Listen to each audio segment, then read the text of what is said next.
It was not without shedding a flood of tears that my mother could force herself to leave me. The fairy renewed her assurances to her that she would always watch over me, and protested that I had only to wish and to see the accomplishment of my desires. She added that my misfortunes would shortly end, provided neither the queen nor I raised up an obstacle by some act of imprudence. All these promises could not console my mother. She wished to remain with me, and to leave the fairy, or anyone she might consider the most proper person, to govern the kingdom, but fairies are imperious and will be obeyed. My mother, fearing by a refusal to increase my miseries and deprive me of the aid of this beneficent spirit, consented to all she insisted on. She saw a beautiful car approach. It was drawn by the same white stags that brought her here today. The fairy made the queen mount by her side. She had scarcely time to embrace me. Her affairs demanded her presence elsewhere, and she was warned that a longer sojourn in this place would be prejudicial to me. She was transported with extraordinary velocity to the spot where her army was encamped. They were not surprised to see her arrive with this equipage. Everybody believed her to be accompanied by the old fairy, for the one who was with her kept herself unseen and departed again immediately to return to this place, which in an instant she embellished with everything that her imagination could suggest and her art supply. This good-natured fairy permitted me also to add whatever I fancied would please me, and after having done for me all she could, she left me with exhortations to take courage, and promising to come occasionally and impart to me such hopes as she might entertain of a favorable issue to my adventure. I seemed to be alone in the palace. I was only so to sight. I was served as if I were in the midst of my courtiers, and my occupations were nearly the same as those which were afterwards yours. I read, I went to the play, I cultivated a garden which I had made to amuse me, and found something agreeable in everything I undertook. What I planted arrived at perfection in the same day. It took no more time to produce the bower of roses to which I am indebted for the happiness of beholding you here. My benefactress came very often to see me.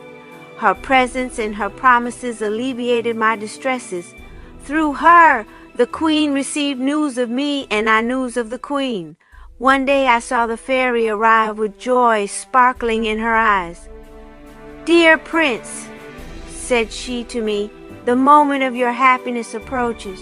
She then informed me that he whom you believed to be your father had passed a very uncomfortable night in the forest.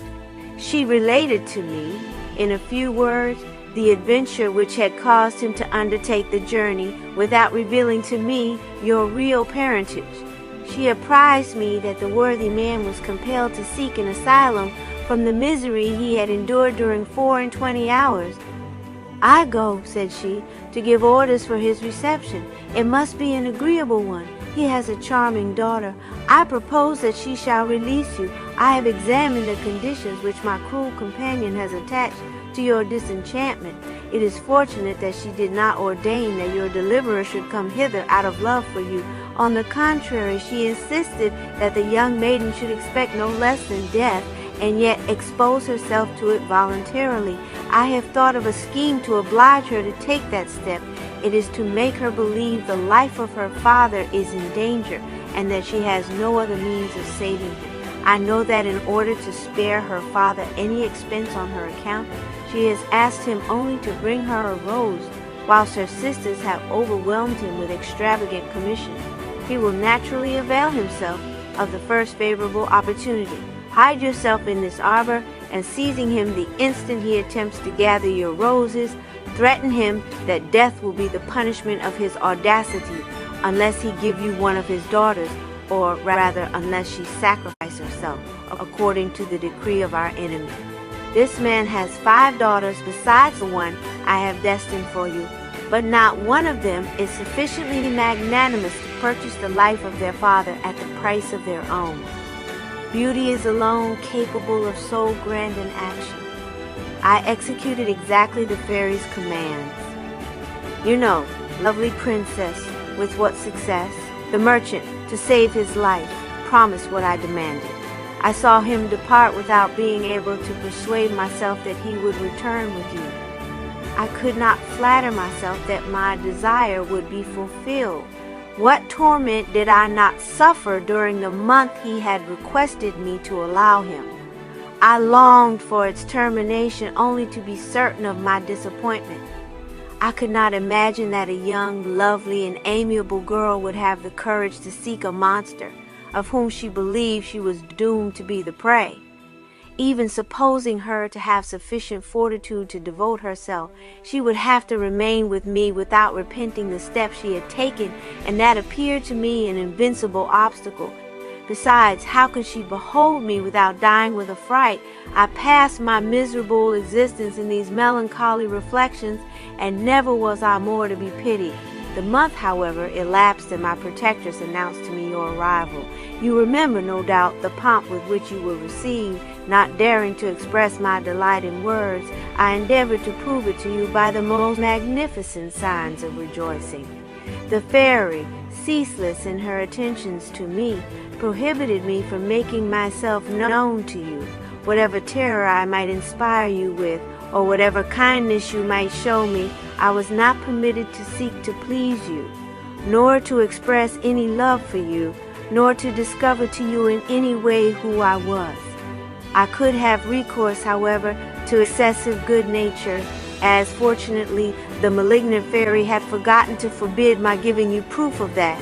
These regulations seemed hard to me, but I was compelled to subscribe to them, and I resolved to present myself before you only for a few moments every day, and to avoid long conversations in which my heart might betray its tenderness. You came, charming princess, and the first sight of you produced upon me a diametrically opposite effect to that which my monstrous appearance must have done upon you. To see you was instantly to love you. Entering your apartment tremblingly, my joy was excessive to find that you could behold me with greater intrepidity than I could behold myself. You delighted me infinitely when you declared that you would remain with me, an impulse of self-love, which I retained even under that most horrible of forms, led me to believe that you had not found me so hideous as you anticipated.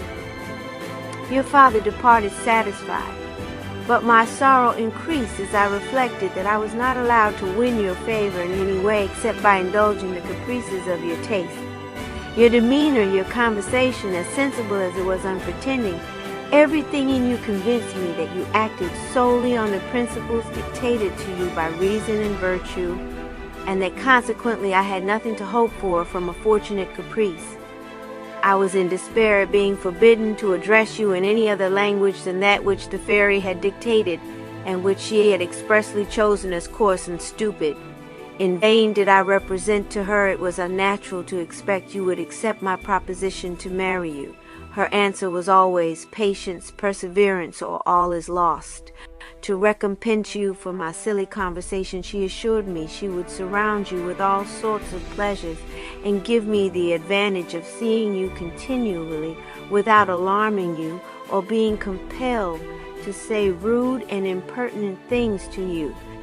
She rendered me invisible, and I had the gratification of seeing you waited on by spirits who were also invisible, or who presented themselves to you in the shapes of various animals. More than this, the fairy caused you to behold my natural form in your nightly slumbers, and in portraits by day, and made it speak to you in your I should have spoken to you myself. You obtained a confused idea of my secret and my hopes, which she urged you to realize, and by the means of a starry mirror I witnessed all your interviews, and read in it either all you imagined you uttered, or all that you actually thought. This position, however, did not suffice to render me happy. I was only so in a dream, and my sufferings were real. The intense affection with which you had inspired me obliged me to complain of the restraint under which I lived, but my state was much more wretched when I perceived that these beautiful scenes had no longer any charms for you. I saw you shed tears, which pierced my heart and would have destroyed me. You asked me if I was alone here, and I was on the verge of discarding my feigned stupidity and assuring you by the most passionate vows of the fact, they would have been uttered in terms that would have surprised you and caused you to suspect that I was not so coarse a brute as I pretended to be. I was on the point even of declaring myself when the fairy invisible to you appeared before me. By a threatening gesture which terrified me, she found a way to close my lips. Oh heavens! By what means did she impose silence upon me? She approached you with a poniard in her hand and made signs to me that the first word I uttered would cost you your life. I was so frightened that I naturally relapsed into the stupidity she had ordered me to effect. My sufferings were not yet at an end. You expressed a desire to visit your father. I gave you permission without hesitation. Could I have refused you anything? But I regarded your departure as my death blow, and without the assistance of the fairy I must have sunk under it. During your absence, that generous being never quitted me. She saved me from destroying myself, which I should have done in my despair, not daring to hope that you would return. The time you had passed in this palace rendered my condition more insupportable than it had been previously, because I felt I was the most miserable of all men without the hope of making it known to you. My most agreeable occupation was to wander through the scenes which you had frequented, but my grief was increased by no longer seeing you there. The evenings and hours when I used to have the pleasure of conversing with you for a moment redoubled my afflictions and were still more painful to me. Those 2 months, the longest I had ever known, ended at last, and you did not return. It was then my misery reached its climax, and that the fairy's power was too weak to prevent my sinking under my despair. The precautions she took to prevent my attempting my life were useless. I had a sure way which eluded her power. It was to refrain from food. By the potency of her spell, she contrived to sustain me for some time, but having exhausted all her secrets, I grew weaker and weaker and finally had but a few moments to breathe when you arrived to snatch me from the tomb.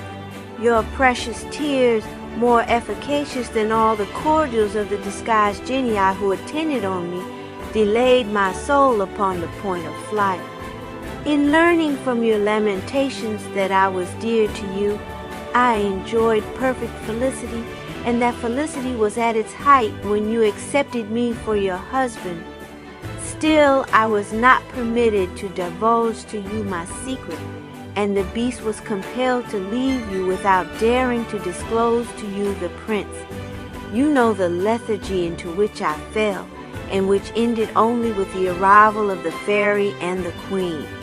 On awaking, I found myself as you behold me, without being aware of how the change took place. You have witnessed what followed, but you could only imperfectly judge of the pain which the obstinacy of my mother caused me in opposing a marriage so suitable and so glorious for me. I had determined, princess, rather to be a monster again than to abandon the hope of being the husband of so virtuous and charming a maiden. Had the secret of your birth remained forever a mystery to me, love and gratitude would not less have assured me that in possessing you, I was the most fortunate of men. The prince thus ended his narration, and Beauty was about to speak when she was prevented by a burst of loud voices and warlike instruments, which, however, did not appear to announce anything alarming. The prince and princess looked out of the window, as did also the fairy and the queen, who returned from their promenade.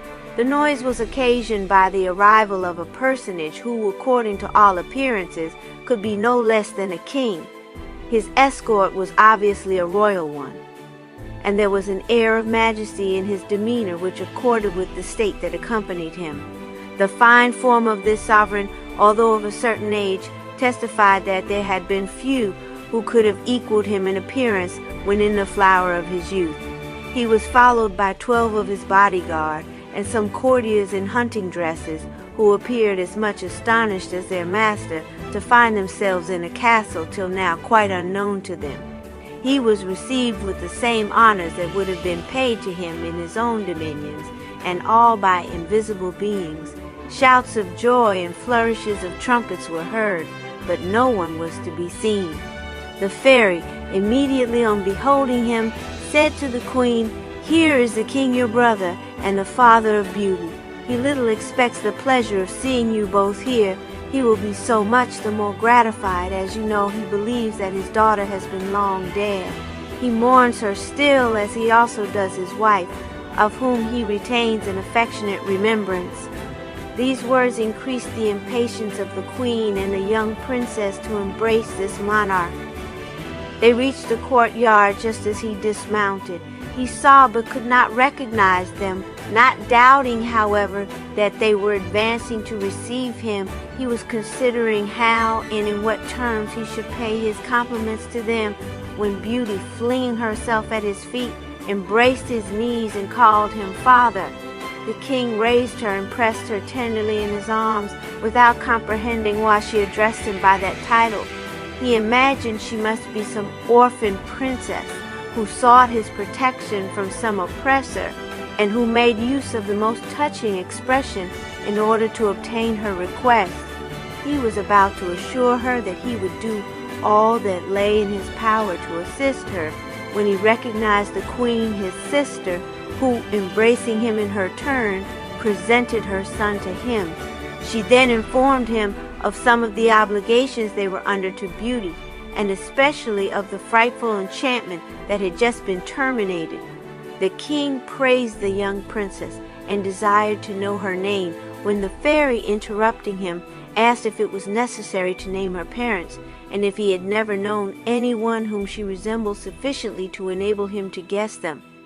"If I judged only from her features," said he, gazing upon her earnestly, and not being able to restrain a few tears, "the title she has given to me is legitimately my due, but notwithstanding that evidence and the emotion which her presence occasions me, I dare not flatter myself that she is the daughter whose loss I have deplored, for I had the most positive proof that she had been devoured by wild beasts.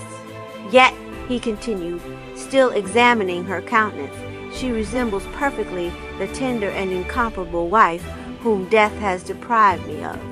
Oh, that I could but venture to indulge in the delightful hope of beholding again in her the fruit of a happy union, the bonds of which were too soon broken." "You may, my liege," replied the fairy. "Beauty is your daughter. Her birth is no longer a secret here. The queen and prince know who she is. I caused you to direct your steps this way on purpose to inform you, but this is not a fitting place for me to enter into the details of this adventure. Let us enter the palace.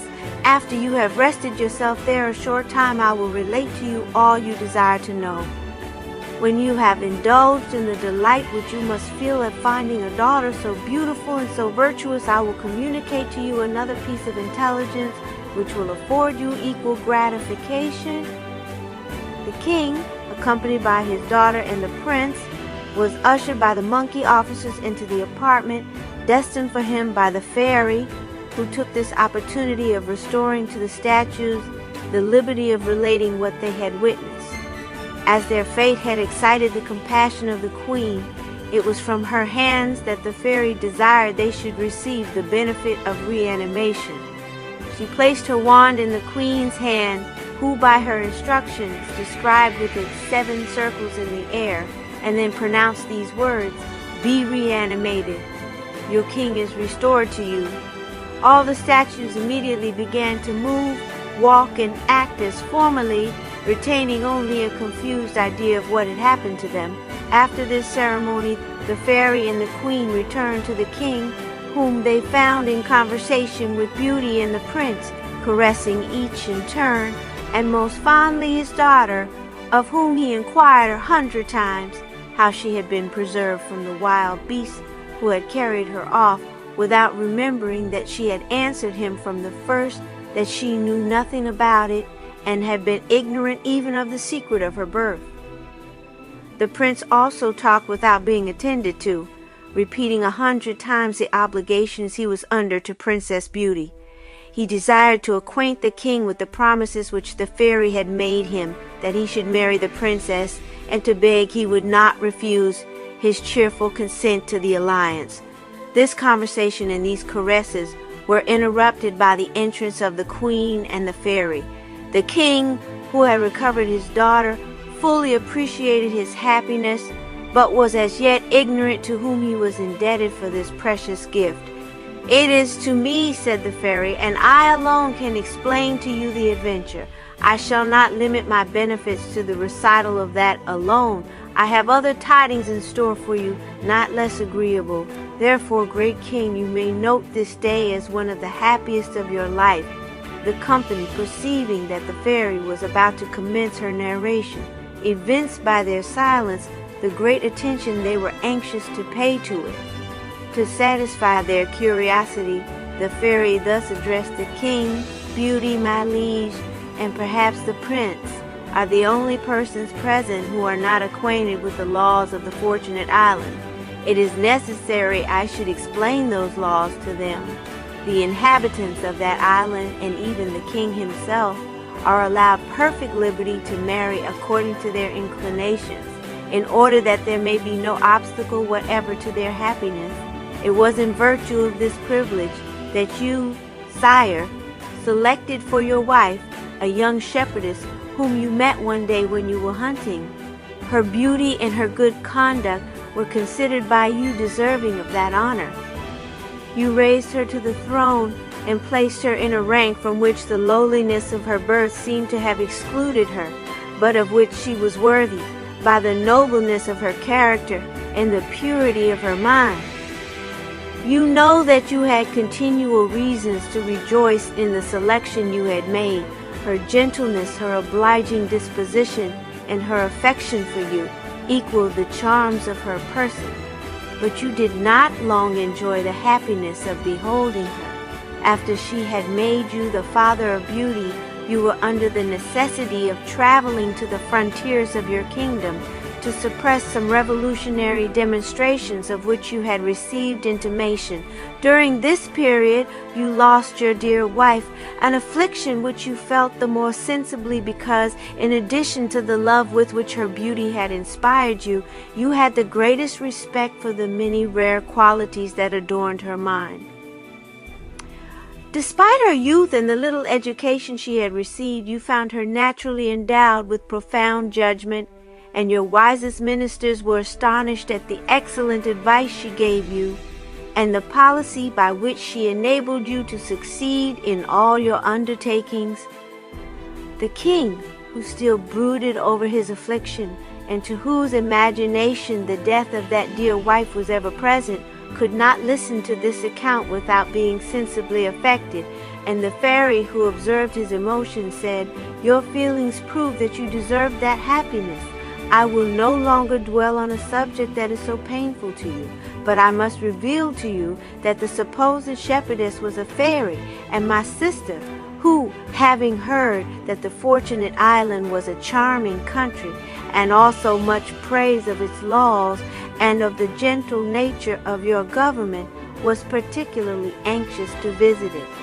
The dress of a shepherdess was the only disguise she assumed, intending to enjoy for a short time a pastoral life. You encountered her in her new abode. Her youth and beauty touched your heart. She yielded to a desire to discover whether the qualities of your mind equaled those she found in your person. She trusted to her condition and power as a fairy, which could place her at a wish beyond the reach of your assiduities if they became too importunate, or if you should presume to take advantage of the humble position in which you found her. She was not alarmed at the sentiments with which you might inspire her, and persuaded that her virtue was sufficient to guarantee her against the snares of love. She attributed her sensations to a simple curiosity to ascertain if there were still upon the earth men capable of loving virtue, unembellished by exterior ornaments, which render it more brilliant and respectable to vulgar souls than its own intrinsic merit, and frequently by their fatal attractions obtain the reputation of virtue for the most abominable vices. Under this illusion, far from retreating to our common asylum, as she had at first proposed, she chose to inhabit a little cottage she had raised for herself in the solitude in which you met her, accompanied by a phantom representing her mother. These two persons appeared to live there upon the produce of a pretended flock that had no fear of the wolves, being in fact genii in that form. It was in that cottage she received your attentions, which produced all the effect you could desire. She could not resist the offer you made her of your crown. You now know the extent of the obligations you were under to her at a time when you imagined she owed everything to you and were satisfied to remain in that error. What I now tell you is a positive proof that ambition had no share in the consent she accorded to your wishes. You are aware that we look upon the greatest kingdoms but as gifts which we can bestow on anyone at our pleasure. But she appreciated your generous behavior, and esteeming herself happy in uniting herself to so excellent a man, she rashly entered into that engagement without reflecting on the danger which she thereby incurred. For our laws expressly forbid our union with those who have not as much power as ourselves, more especially when we have not arrived at that age when we are privileged to exercise our authority over others and enjoy the right of presiding in our turn. Previous to that time, we are subordinate to our elders, and that we may not abuse our power, we have only the liberty of disposing of our hands in favor of some spirit or sage whose knowledge is at least equal to our own. It is true that after that period we are free to form what alliance we please, but it is seldom that we avail ourselves of that right, and never without scandal to our order. Those who do are generally old fairies, who almost always pay dearly for their folly, for they marry young men who despise them, and although they are not punished as criminals, they are sufficiently punished by the bad conduct of their husbands, on whom they are not permitted to avenge themselves. It is the only penalty imposed upon them. The disagreements which almost invariably follow the indiscretion they have committed takes from them the desire of revealing to those profane persons from whom they expected respect and attention the great secrets of art.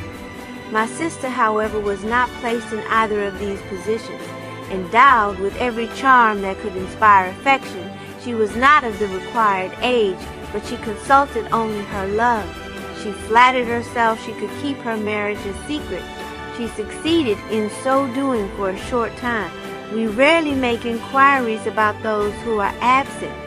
Each is occupied with her own affairs, and we fly through the world doing good or ill according to our inclinations, without being obliged at our return to account for our actions, unless we have been guilty of some act which causes us to be talked about, or that some beneficent fairy, moved by the unjust persecution of some unfortunate mortal, lays a complaint against the offender.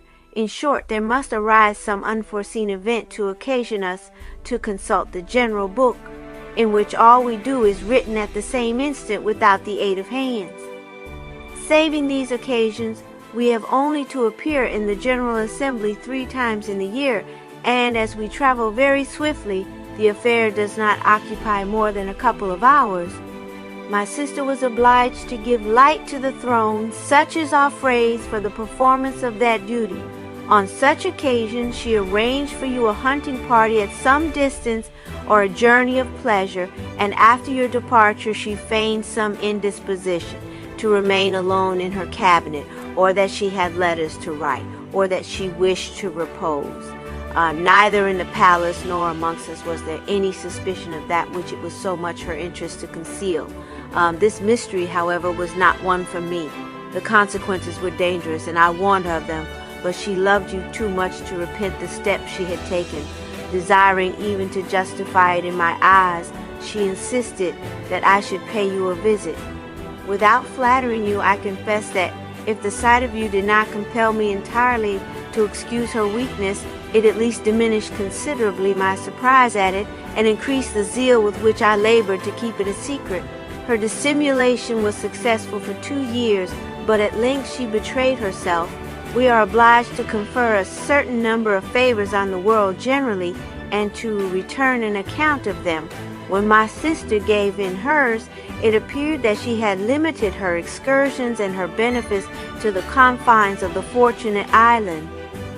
Several of our ill-natured fairies blamed this conduct, and our queen in consequence demanded of her why she had restricted her benevolence to this small corner of the earth, when she could not be ignorant that a young fairy was bound to travel far and wide and manifest to the universe at large our pleasure and our power. As this was no new regulation, my sister could not murmur at the enforcement of it, nor find a pretext for objecting to obey it. She promised, therefore, to do so, but her impatience to see you again, the fear of her absence, being discovered at the palace, the impossibility of acting secretly on a throne, did not permit her to absent herself long enough and often enough to fulfill her promise, and at the next assembly she could hardly prove that she had been out of the Fortunate Island for a quarter of an hour. Our queen, greatly displeased with her, threatened to destroy that island and so prevent her continuing to violate our laws. This threat agitated her so greatly that the least sharp-sighted fairy could see to what a point she carried her interest for that fatal island, and the wicked fairy who turned the prince here present into a frightful monster was convinced by her confusion that on opening the great book she should find in it an important entry which would afford some exercise to her propensities for mischief. "It is there," she exclaimed, "that the truth will appear, and that we shall learn what has really been her occupation." And with these words she opened the volume before the whole assembly and read the details of all that had taken place during the last 2 years in a loud and distinct voice. All the fairies made an extraordinary uproar on hearing of this degrading alliance, and overwhelmed my wretched sister with the most cruel reproaches. She was degraded from our order and condemned to remain a prisoner amongst us. If her punishment had consisted of the first penalty only, she would have consoled herself, but the second sentence, far more terrible, made her feel all the rigor of both. The loss of her dignity little affected her. But loving you fondly, she begged with tears in her eyes that they would be satisfied with degrading her, and not deprive her of the pleasure of living as a simple mortal with her husband and her dear daughter. Her tears and supplications touched the hearts of the younger judges, and I felt from the murmur that arose that if the votes had been collected at that instant, she would certainly have escaped with a reprimand. But one of the elders, who from her extreme decrepitude had obtained amongst us the name of the Mother of the Seasons, did not give the queen time to speak and admit that pity had touched her heart as well as the others. "There is no excuse for this crime," cried the detestable old creature in her cracked voice. "If it is permitted to go unpunished, we shall be daily exposed to similar insults. The honor of our order is absolutely involved in it. This miserable being attached to earth does not regret the loss of a rank which elevated her 100 degrees higher above monarchs than they are above their subjects. She tells us that her affections, her fears, and her wishes all turn upon her unworthy family. It is through them we must punish her. Let her husband deplore her. Let her daughter, the shameful fruit of her illegal marriage, become the bride of a monster, to expiate the folly of a mother who could allow herself to be captivated by the frail and contemptible beauty of a mortal." This cruel speech revived the severity of many who had been previously inclined to mercy. Those who continued to pity her being too few to offer any opposition. The sentence was approved of in its integrity, and our queen herself, whose features had indicated a feeling of compassion, resuming their severity, confirmed the majority of votes in favor of the motion of the ill-natured old fairy. My sister, however, in her endeavors to obtain a revocation of this cruel decree, to propitiate her judges and to excuse her marriage, had drawn so charming a portrait of you that it inflamed the heart of the fairy governess of the prince. She who had opened the great volume, but this dawning passion only served to increase the hatred which that wicked fairy already bore to your unfortunate wife. Unable to resist her desire to see you, She concealed her passion under the color of a pretext that she was anxious to ascertain if you deserved that a fairy should make such a sacrifice for you as my sister had done. As she had obtained the sanction of the assembly to her guardianship of the prince, she could not have ventured to quit him for any length of time if the ingenuity of love had not inspired her with the idea of placing a protecting genius and two inferior and invisible fairies to watch over him in her absence. After taking this precaution, there was nothing to prevent her following her inclination, which speedily carried her to the Fortunate Island. In the meanwhile, the women and officers of the imprisoned queen, surprised that she did not come out of her private cabinet, became alarmed. The express orders she had given them not to disturb her induced them to pass the night without knocking at the door, but impatience at last taken place of all other considerations. They knocked loudly, and no one answering, they forced the doors, under the impression that some accident had happened to her. Although they had prepared themselves for the worst, they were not the less astonished at perceiving no trace of her. They called her, they hunted for her in vain. They could discover nothing to appease the despair into which her disappearance had plunged them. They imagined 1,000 reasons for it, each more absurd than the other. They could not suspect her evasion to be voluntary. She was all-powerful in your kingdom. The sovereign jurisdiction you had confided to her was not disputed by anyone. Everybody obeyed her cheerfully. The affection you had for each other, that which she entertained for her daughter and for her subjects who adored her, prevented them from supposing she had fled. Where could she go to be more happy? On the other hand, what man would have dared to carry off a queen from the midst of her own guards and the center of her own palace? Such a ravisher must have left some indications of the road he had taken. The disaster was certain, although the causes of it were unknown. There was another evil to dread, namely the feelings with which you would receive this fatal news. The innocence of those who were responsible for the safety of the Queen's person by no means satisfied them that they should not feel the effects of your wrath. They felt they must either fly the kingdom and thereby appear guilty of a crime they had not committed, or they must find some means of hiding this misfortune from you. After long deliberation, they could imagine no other than that of persuading you the Queen was dead, and this plan they put instantly into execution. They sent off a courier to inform you that she had been suddenly taken ill. A second followed a few hours afterwards, bearing the news of her death, in order to prevent your love inducing you to return post-haste to court. Your appearance would have deranged all the measures they had taken for general security. They paid to the supposed defunct all the funeral honors due to her rank, to your affection, and the sorrow of a people who adored her, and who wept her loss as sincerely as yourself. This cruel adventure was always kept a profound secret from you, although it was known to every other inhabitant of the Fortunate Island. The first astonishment had given publicity to the whole affair.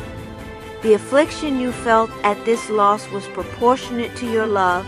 You found no consolation except in the innocent caresses of your infant daughter, whom you sent for to be with you. You determined never again to be separated from her. She was charming and presented you continually with a living portrait of the Queen, her mother.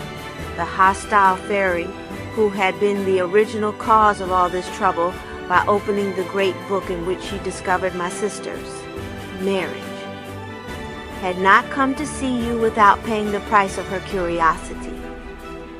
Your appearance had produced the same effect upon her heart as it had previously done on that of your wife, and instead of this experience inducing her to excuse my sister, she ardently desired to commit the same fault. Hovering about you invisibly, she could not resolve to quit you. Beholding you inconsolable, she had no hope of success, and fearing to add the shame of your refusal to the pain of disappointment, she did not dare make herself known to you on the other hand. supposing she did appear, she imagined that by skillful maneuvering she might accustom you to see her and perhaps in time induce you to love her. But to effect this she must be introduced to you, and after much pondering to find some decorous way of presenting herself, she hit on one. There was a neighboring queen who had been driven out of her dominions by a usurper who had murdered her husband. This unhappy princess was ranging the world to find an asylum and an avenger. The fairy carried her off, and having deposited her in a safe place, put her to sleep and assumed her form. You beheld, sire, that disguised fairy fling herself at your feet and implore your protection and assistance to punish the assassin of a husband whom she professed she regretted as deeply as you did your queen. She protested that her love for him alone impelled her to this course, and that she renounced with all her heart a crown which she offered to him who should avenge her dear husband. The unhappy pity each other.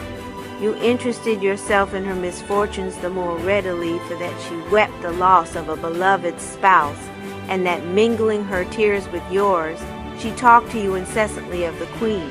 You gave her your protection, and lost no time in reestablishing her authority in the kingdom she pretended to, by punishing the rebels and the usurper she seemed to desire. But she would neither return to it nor quit you.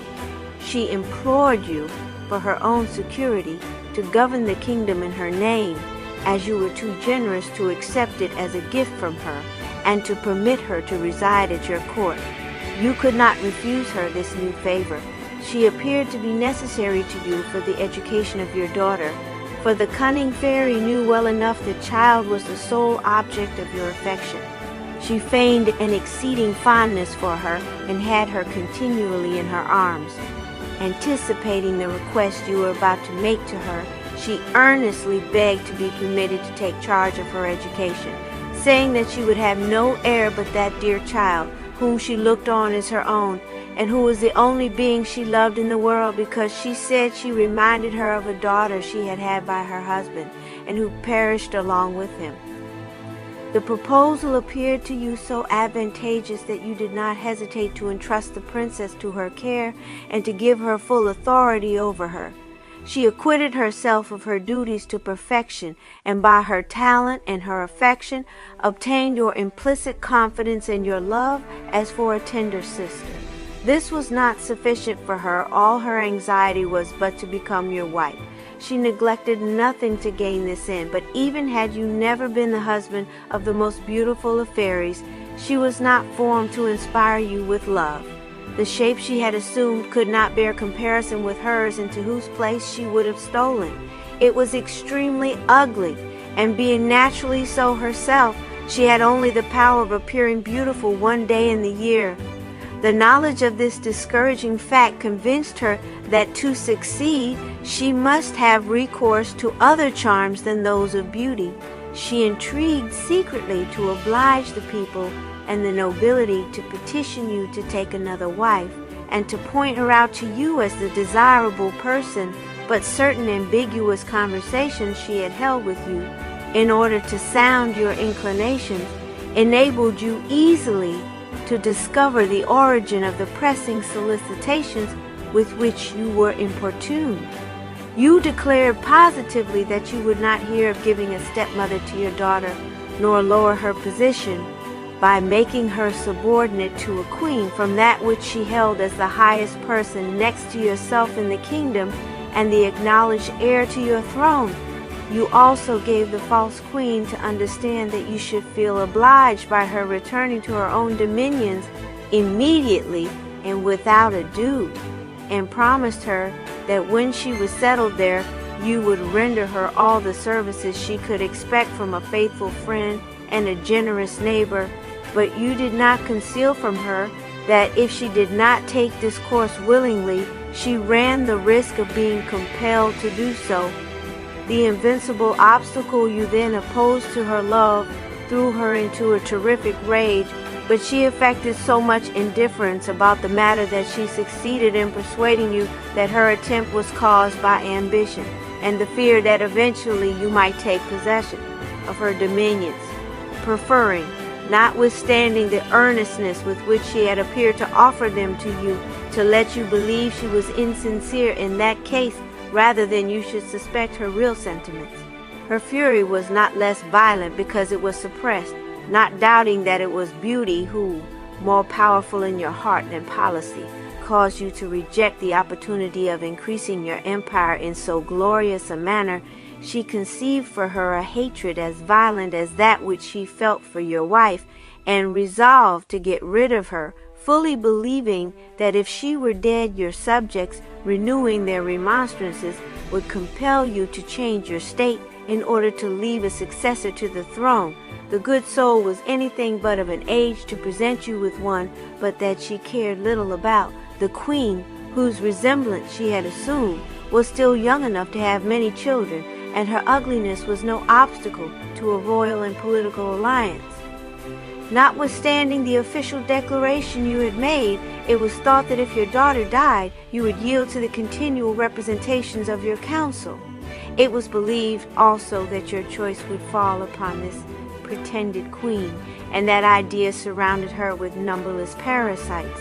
It was her design, therefore, by the aid of one of her flatterers, whose wife was as base as her husband, and as wicked as she was herself, to make away with your daughter.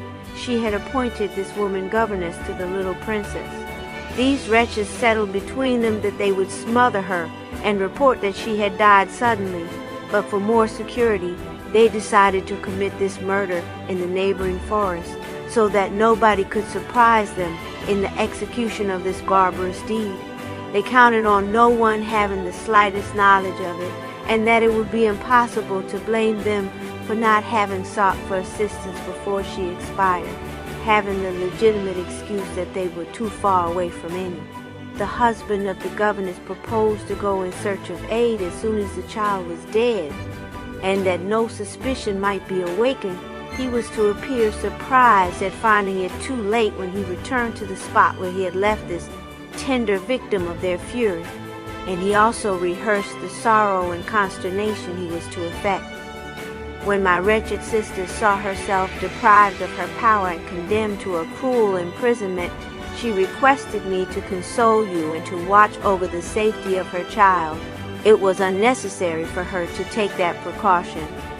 The tie which unites us and the pity I felt for her would have sufficed to ensure you my protection, and her entreaties could not increase the zeal with which I hastened to fulfill her decrees.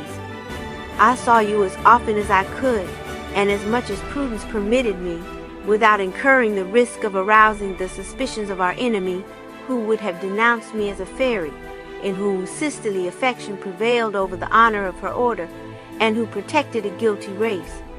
I neglected nothing to convince all the fairies that I had abandoned my sister to her unhappy fate, and by so doing, trusted to be more at liberty to serve her. As I watched every movement of your perfidious admirer, not only with my own eyes, but those of the genii who were my servants, her horrible intentions were not unknown to me. I could not oppose her by open force, and though it would have been easy for me to annihilate those into whose hands she had delivered the little innocent, prudence restrained me, for had I carried off your daughter, the malignant fairy would have retaken her from me, without its being possible for me to defend her. It is a law amongst us that we must be 1,000 years old before we can dispute the power of the ancient fairies, or at any rate we must have become serpents. The perils which accompany the latter condition cause us to call it the terrible act. The bravest amongst us shudder at the thought of undertaking it.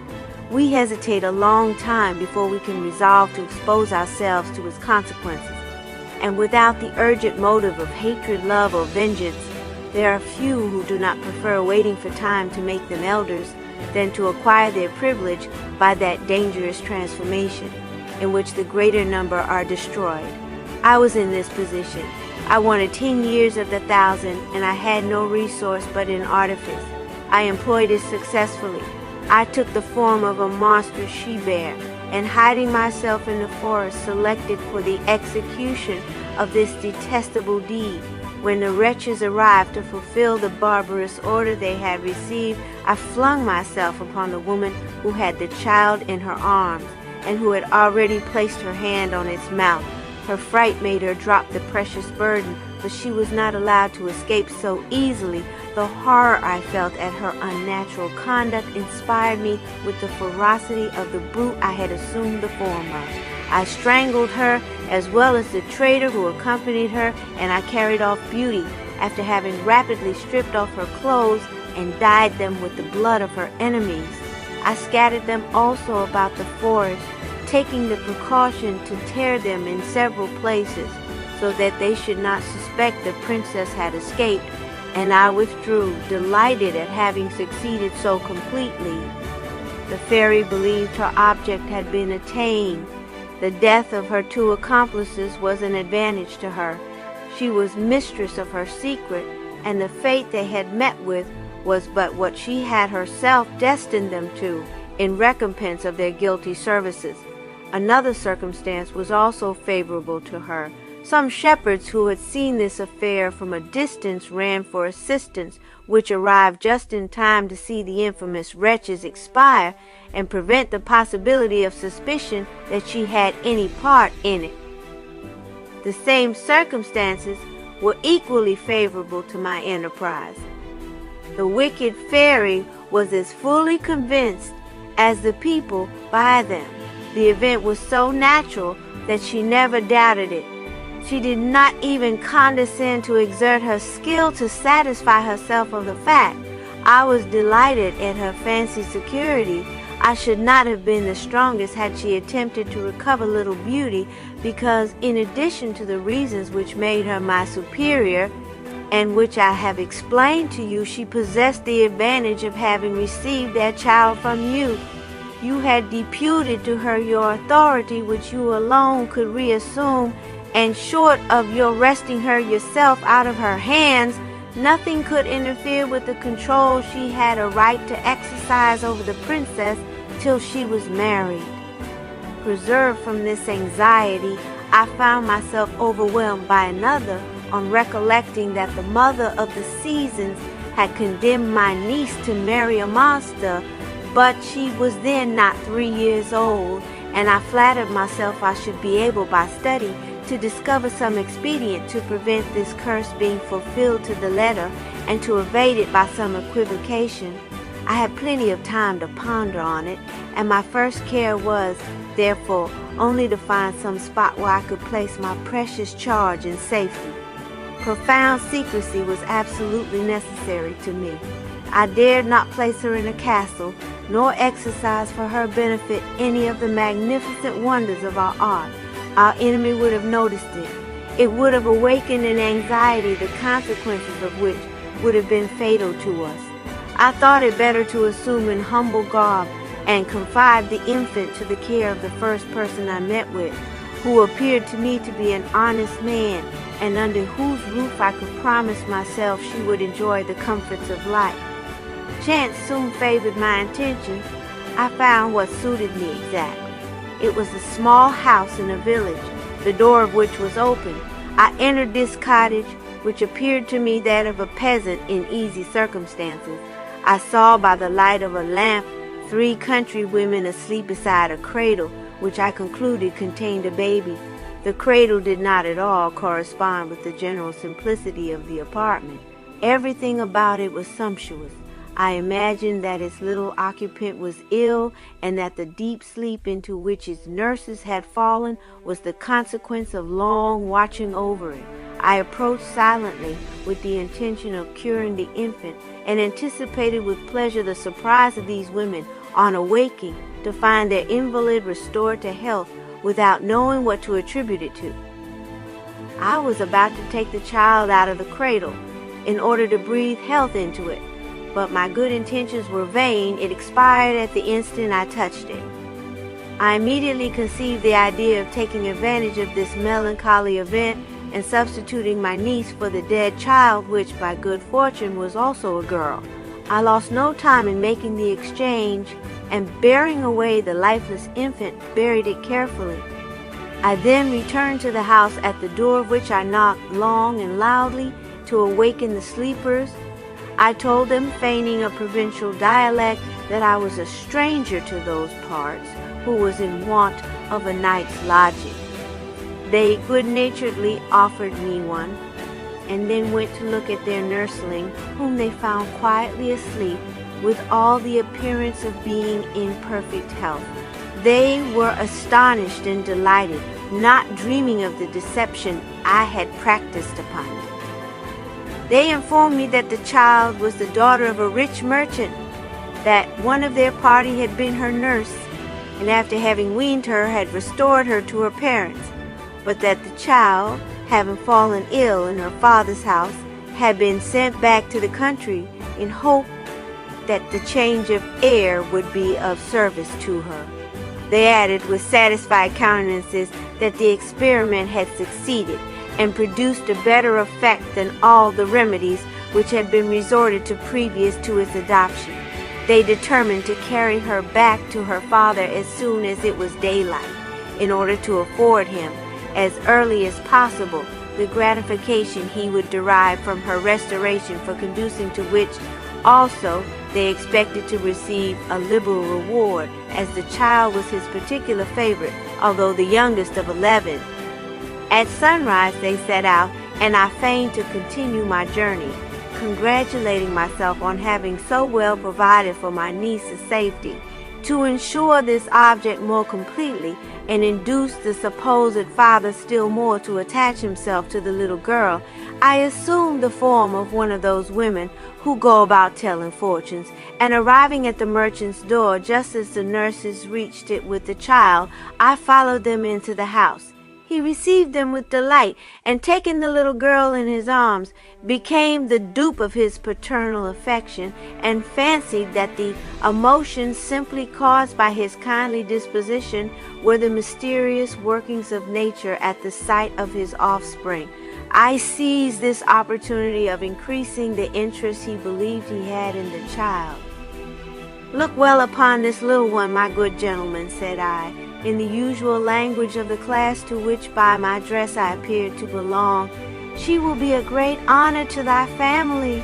She will bring thee immense wealth, and save thy life and that of all thy children. She will be so beautiful that she will be called Beauty by all who behold her." As a reward for my prediction, he gave me a piece of gold, and I withdrew, perfectly satisfied. I had no longer any reason for residing with the race of Adam. To profit by my leisure, I returned to Fairyland, resolving to remain in it some time. I passed my days there quietly in consoling my sister, in giving her news of her dear daughter, and in assuring her that, far from forgetting her, you cherished her memory as fondly as you had formerly herself. Such, great King, was our situation whilst you were suffering under the fresh calamity which had deprived you of your child, and renewed all the affliction you had felt at the loss of her mother. Although you could not positively accuse the person to whom you had confided the infant of being the willful cause of the accident, it was still impossible for you not to look upon her with an evil eye. For though it did not appear that she was guilty of intentional mischief, it was certainly through her neglecting to see that the young princess was properly attended and protected that the event had proved fatal. After the first paroxysms of your grief had subsided, she flattered herself that no obstacle would arise to prevent your espousing her. She caused her emissaries to renew the proposal to you, but she was undeceived, and her mortification was excessive when you declared that not only were your intentions unchanged respecting a second marriage, but that even could anything alter your determination, it would never be in her favor. To this declaration you added a positive order for her to quit the kingdom immediately. Her presence continually reminded you of your child and renewed your affliction. Such was the reason you adduced for this step, but your principal object was to put an end to the intrigue she was constantly carrying on in order to gain her end. She was furious, but she was obliged to obey without being able to avenge herself. I had persuaded one of our ancient fairies to protect you. Her power was considerable, for she joined to her age the advantage of having been 4 times a serpent. In proportion to the excessive peril incurred by that process are the honors and powers attached to it. This fairy, out of consideration for me, took you under her protection and put it out of the power of your indignant lover to do you any mischief. This disappointment was fortunate for the queen, whose form she had assumed. She awoke her from her magic slumber, and concealing from her the criminal use she had made of her features, placed her conduct in the best light before her. She expatiated on the value of her intercession with the king and on the trouble she had saved her, and gave her the best advice she could how to maintain herself for the future in her proper person. It was then that, to console herself for your indifference, the fairy returned to the young prince and resumed her care of him. She became too fond of him, and not being able to make herself beloved, she caused him to suffer that terrible effect of her fury. In the meanwhile, I had insensibly arrived at the privileged age, and my power was increased, but my desire to serve my sister and yourself induced me to feel that still I had not sufficient. My sincere friendship blinding me to the perils of the terrible act, I resolved to undertake it. I became a serpent and passed fortunately through the ordeal. I was then in a position to act openly in favor of those who were persecuted by my malicious companions. If I cannot at all times entirely dissolve their fatal spells, I can at least counteract them by my skill and by my counsels. My niece was amongst the number of those whom I could not completely favor. Not daring to discover all the interest I took in her, it appeared to me that the best thing I could do was to allow her still to pass as the merchant's daughter. I visited her under various forms and always returned satisfied. Her virtue and beauty equaled her good sense. At the age of 14, she had already given proof of great fortitude during the changes of fortune which had befallen her supposed father. I was delighted to find that the most cruel reverses had not been able to affect her tranquility. On the contrary, by her cheerfulness, by the charm of her conversation, she had succeeded in restoring it to the hearts of her father and her brothers, and I rejoiced to observe also that her sentiments were worthy of her birth. These pleasant reflections were, however, mingled with much bitterness when I remembered that, with so many perfections, she was destined to be the wife of a monster.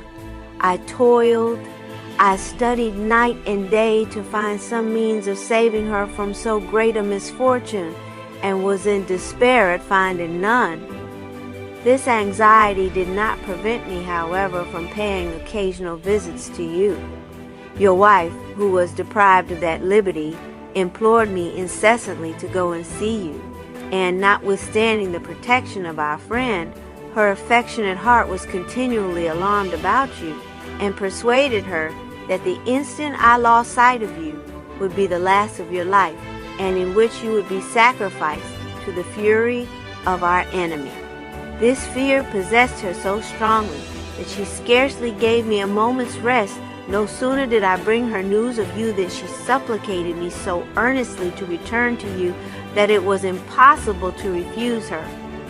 Compassionating her anxiety, and more desirous to end it than to save myself the trouble it gave me, I employed against my cruel companion the same weapon she had made use of against you. I proceeded to open the great book. By good fortune, it was at the very moment she was holding that conversation with the queen and prince which terminated in his transformation. I lost not a word of it, and my rapture was extreme at finding that, in seeking to assure her vengeance, she neutralized, without knowing it, the mischief which the mother of the seasons had done us in dooming Beauty to be the bride of a monster. To crown our happiness, she added conditions so advantageous that it almost seemed as if she made them on purpose to oblige me, for she thereby furnished my sister's daughter with an opportunity of proving that she was worthy of being the issue of the purest of fairy blood. slightest sign or gesture expresses amongst us as much as it would take an ordinary mortal 3 days to explain. I uttered but one contemptuous word. It was enough to inform the assembly that our enemy had pronounced her own sentence in that which she had caused 10 years before to be passed upon your wife. At the age of the latter, the weakness of love was more natural than at the advanced period of existence of a fairy of the highest order. I spoke of the base and wicked actions which had accompanied that superannuated passion. I urged that if so many infamous acts were allowed to pass unpunished, mortals would be justified in saying that fairies existed in the world but to dishonor nature and afflict the human race. Presenting the book to them, I condensed this abrupt oration in the single word, "Behold." It was not the less powerful in its effect. There were present also friends of mine, both young and old, who treated the amorous fury as she deserved. She had not succeeded in becoming your wife, and to that disgrace was now added degradation from her order, and imprisonment, as in the case of the Queen of the Happy Island. This council was held while she was with you, madam, and your son. As soon as she appeared amongst us, the result was communicated to her. I had the pleasure to be present, after which, closing the book, I descended rapidly from the middle region of air in which our empire is situated to combat the effect of the despair to which you were ready to abandon yourselves. I performed my journey in as short a space of time as I had occupied with my laconical address. I arrived soon enough to promise you my assistance. All sorts of reasons combined to invite me. Your virtues, your misfortunes, said the fairy, turning to the prince. The advantages they offered to beauty made me see in you the monster that suited me. You appeared to me worthy of each other, and I felt convinced that when you became acquainted, your hearts would do each other mutual justice. You know, she continued, addressing the queen, what I have since done to attain my object, and by what means I obliged beauty to come to this palace, where the sight of the prince and her interviews with him in the dreams I conjured up for her had the effect I desired. They kindled love in her heart without diminishing her virtue or weakening the sense of duty and gratitude which attached her to the monster. In short, I have happily brought my scheme to perfection. Yes, Prince, pursued the fairy, you have no longer anything to fear from your enemy. She is stripped of her power and will never again be able to injure you by other spells. You have exactly fulfilled the conditions she imposed on you. Had you not done so, you would have been still bound by them, notwithstanding her eternal degradation. You have made yourself beloved without the aid of your rank or your intelligence, and you, beauty, are equally relieved from the curse pronounced upon you by the mother of the seasons. You cheerfully accepted a monster for your husband. She has nothing more to exact. All now tends to your happiness. The fairy ceased speaking, and the king threw himself at her feet. Great fairy, he exclaimed, how can I thank you for all the favors you have heaped on my family? My gratitude for the benefits you have bestowed on us far exceeds my power of expression, but, my august sister, added he, that title encourages me to ask more favors, for, despite the obligations I am already under to you, I cannot avoid confessing to you that I shall never be truly happy so long as I am deprived of the presence of my beloved fairy queen. This account of what she has done and what she has suffered for me would increase my love and my affliction were either of them capable of being augmented. Ah, madam, he added, can you not crown all your benefactions by enabling me to behold her? The question was useless. If the fairy had had the power to have afforded him that gratification, she was too willing to have waited for the request, but she could not alter what the council of the fairies had decreed. The young queen being a prisoner in the middle regions of air, there was not the shadow of a chance of his being enabled to see her, and the fairy was about to explain this to him kindly, and to exhort him to await patiently some unforeseen events of which she might take advantage, when an enchanting melody stole upon their ears and interrupted her. The king, his daughter, the queen, and the prince were in ecstasies, but the fairy experienced another sort of surprise. Such music indicated the triumph of some fairy. She could not imagine what fairy had achieved a victory. Her fears suggested that it was the Old One, or the Mother of the Seasons, who in her absence had obtained, the former her liberty, or the latter permission to persecute the lovers afresh. She was in this perplexity when it was agreeably ended by the presence of her fairy sister, the Queen of the Happy Island, who suddenly appeared in the center of that charming group. She was no less lovely than when the king, her husband, lost her. The monarch, who instantly recognized her, making the respect he owed her yield to the love he had cherished for her, embraced her with such transports of joy that the queen herself was surprised at them. The fairy, her sister, could not imagine to what fortunate miracle she was indebted for her liberty, but the royal fairy informed her that she owed her happiness solely to her own courage, which had impelled her to hazard her own existence to preserve another's. "You are aware," said she to the fairy, "that the daughter of our queen was received into the order at her birth, that her father was not a sublunary being, but the sage Amadabak, whose alliance is an honor to the fairy race, and whose sublime knowledge invests him with much higher powers. Notwithstanding this, however, it was imperative for his daughter to become a serpent at the end of her first 100 years. The fatal period arrived, and our queen, as tender a mother and as anxious respecting the fate of this dear infant as any ordinary parent could be, could not resolve to expose her to the many chances of destruction in that shape, the misfortunes of those who had perished being but too notorious for her not to feel the greatest alarm. My wretched situation depriving me of all hope of again beholding my affectionate husband and my lovely daughter, I had conceived a perfect disgust for a life which I was doomed to pass apart from them. Without the least hesitation, therefore, I offered to become a crawling reptile in the place of the young fairy. I saw with delight a certain prompt and honorable mode of delivering myself from all the miseries with which I was overwhelmed, by death or by a glorious emancipation, which would render me mistress of my own actions, and thereby enable me to rejoin my husband. Our queen hesitated as little to accept this offer, so gratifying to her maternal affection, as I did to make it. She embraced me 100 times and promised to restore me to liberty unconditionally and re-establish me in all my privileges if I was fortunate enough to pass unharmed through that perilous enterprise. I did do so, and the fruit of my labors was enjoyed by the young fairy, for whom I had been the substitute. The success of my first trial encouraged me to make a second for my own benefit. I underwent the transformation anew and was equally fortunate. This last act made me an elder and consequently independent.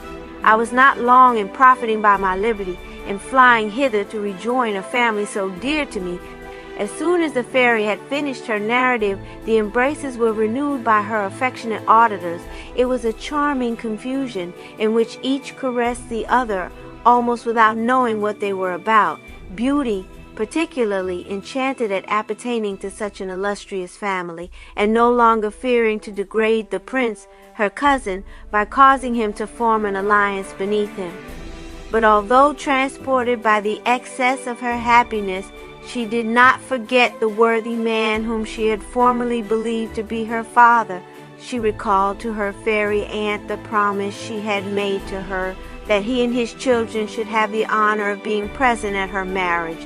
She was still speaking to her on this subject when they saw from the window 16 persons on horseback, most of whom had hunting horns and appeared in considerable confusion.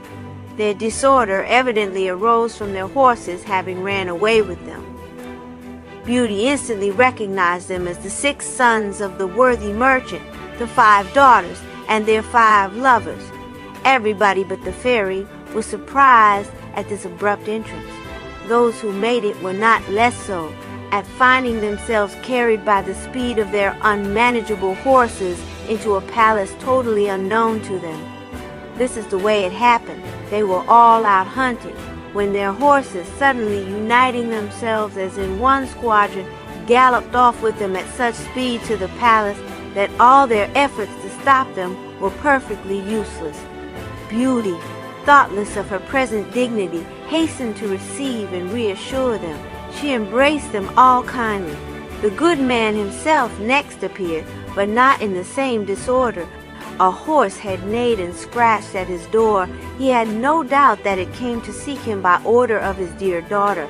He mounted him without fear, and perfectly satisfied as to whither the steed would bear him, he was not at all surprised to find himself in the courtyard of a palace which he now saw for the third time, and to which he felt convinced he had been conducted to witness the marriage of Beauty and the Beast. The moment he perceived her, he ran to her with open arms, blessing the happy moment that presented her again to his sight, and heaping benedictions on the generous beast who had permitted him to return.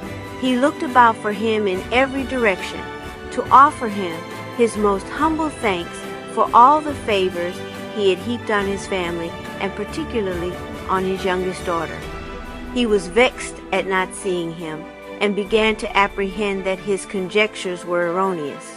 Still, the presence of all his children seemed to support the idea he had formed, as they would scarcely have been all assembled in that spot, if some solemn ceremony, such as that marriage, were not to be celebrated. These reflections, which the good man made to himself, did not prevent him from pressing Beauty fondly in his arms, and bathing her cheek with tears of joy. After allowing due time for this first expression of his feelings, "Enough, good man," said the fairy. "You have sufficiently caressed this princess. It is time that, ceasing to regard her as a father, you should learn that that title does not appertain to you, and that you must now do her homage as your sovereign. She is the princess of the Happy Island, daughter of the king and queen whom you see before you. She is about to become the wife of this prince. Here stands the prince's mother, sister of the king. I am a fairy, her friend, and the aunt of Beauty. As to the prince," added the fairy, observing the expression of the good man's face, "he is better known to you than you imagine, but he is much altered since you last saw him. In a word, he was the beast himself." The father and his sons were enchanted at these wonderful tidings, while the sisters felt a painful jealousy, but they endeavored to conceal it under the mask of a gratification which deceived no one. The others, however, feigned to believe them sincere. As to the lovers, who had been rendered inconstant by the hope of possessing Beauty, and who had only returned to their first attachments on their despairing to obtain her, they knew not what to think. The merchant could not help weeping, without being able to tell whether his tears were caused by the pleasure of seeing the happiness of Beauty, or by the sorrow of losing so perfect a daughter. His sons were agitated by similar feelings. Beauty, extremely affected by this evidence of their love, entreated those on whom she now depended, as well as the prince, her future husband, to permit her to reward such tender attachment. Her entreaty testified the goodness of her heart too sincerely not to be listened to. They were laden with bounties, and by permission of the king, the prince, and the queen, Beauty continued to call them by the tender names of father, brothers, and even sisters, though she was not ignorant that the latter were as little so in heart as they were in blood. She desired they would all in return call her by the name they were wont to do when they believed her to be a member of their family. The old man and his children were appointed to offices in the court of Beauty, and enjoyed the pleasure of living continually near her, in a station sufficiently exalted to be generally respected. The lovers of her sisters, whose passion for Beauty might easily have been revived if they had not known it would be useless, thought themselves too happy in being united to the good man's daughters, and becoming allied to persons for whom Beauty retained so much goodwill. Although she desired to be present at her wedding, having arrived, the celebration of it was no longer delayed. The festivities lasted many days and ended at length only because the fairy aunt of the young bride pointed out to them the propriety of leaving that beautiful retreat and returning to their dominions to show themselves to their subjects. It was quite time she should recall their kingdom to their recollection and the indispensable duties which demanded their presence. Enraptured with the scenes around them, entranced by the pleasure of loving and expressing their love to each other, they had entirely forgotten their royal state and the cares that attended. The newly married pair, indeed, proposed to the fairy that they should abdicate and resign their power into the hands of any one she should select, but that wise being represented to them clearly that they were under as great an obligation to fulfill the destiny which had confided to them the government of a nation, as that nation was to preserve for them an unshaken loyalty. They yielded to these just remonstrances, but the prince and beauty stipulated that they should be allowed occasionally to visit that spot and cast aside for a while the cares inseparable from their station, and that they should be waited on by the invisible genii or the animals who had attended them during the preceding years. They availed themselves as often as possible of this liberty. Their presence seemed to embellish the spot. All were eager to please them. The genii awaited their visits with impatience and received them with joy, testifying in 100 ways the delight their return afforded them. The fairy, whose foresight neglected nothing, gave them a chariot drawn by 12 white stags with golden horns and hoofs like those she drove herself. The speed of these animals was almost greater than that of thought, and drawn by them you could easily make the tour of the world in 2 hours. By this means they lost no time in traveling. They profited by every moment of leisure, and went frequently in this elegant equipage to visit their father, the king of the happy island, who had grown so young again through the return of his fairy queen that he equaled in face and form the prince, his son-in-law. He felt also equally happy, being neither less enamored nor less eager to prove to his wife his unceasing affection, while she, on her part, responded to his love with all that tenderness which had previously been the cause of so much misfortune to her. She had been received by her subjects with transports of joy as great as those of grief which her loss had occasioned them. She had always loved them dearly, and her will being now unfettered, she proved as much, by showering upon them for many centuries all the benefits they could desire. Her power, assisted by the friendship of the Queen of the Fairies, preserved the life, health, and youth of the king, her husband, for ages. He only ceased to exist because no mortal can live forever. The Queen and the Fairy, her sister, were equally attentive to Beauty, her husband, the Queen, his mother, the old man, and all his family, so that there never was known people who lived so long. The Queen, mother of the Prince, caused this marvelous history to be recorded in the archives of her kingdom and in those of the Happy Island, that it might be handed down to posterity. They also disseminated copies of it throughout the universe, so that the world at large might never cease to talk of the wonderful adventures of Beauty and the Beast